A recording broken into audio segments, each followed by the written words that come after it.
Then, nagpa-threading. When I came back home, ito na yung nangyari. Mata ko, hindi ko na may di.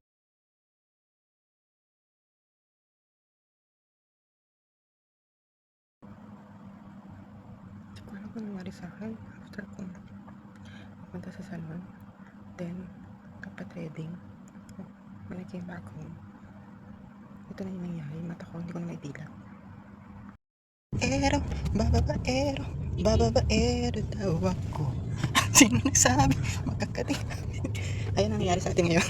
Pupunta tayo ng Meteor Hospital kasi paano na tayong si Ratsky. Tingnan ang nangyari sa aking eyes. Namaga siya. Di ba naging kirat? Pag naman naka-glasses, hindi na mahalata ang pack.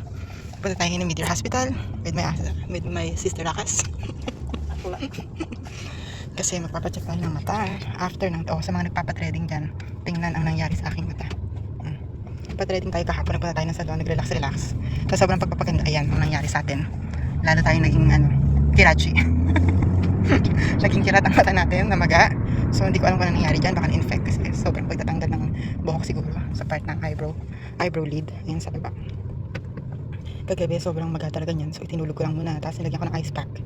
Pagkagising ko ganun pa rin, so nag-decide na ako pumunta ng Meteor Hospital.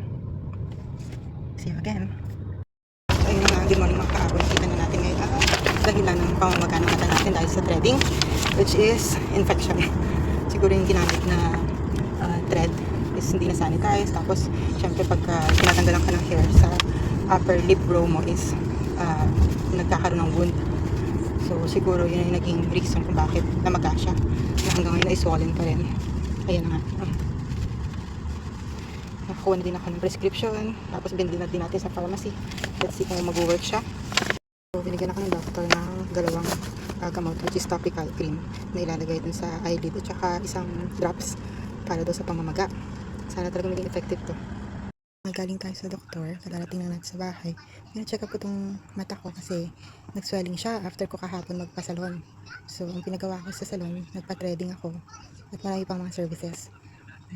Like Moroccan bath, nagpalinis tayo ng manicure, pedicure.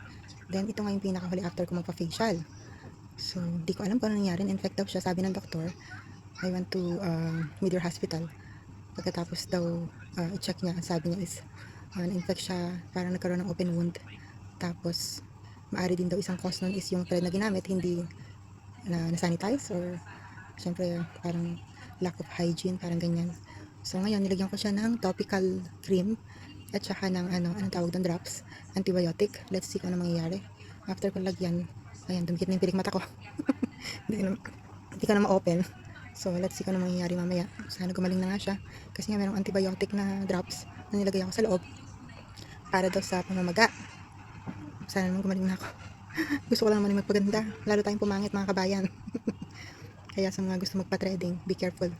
Piliin nyo yung salon na pupuntahan nyo, or huwag masyadong ipatanggal lahat kasi as you can see, walang natira, diba?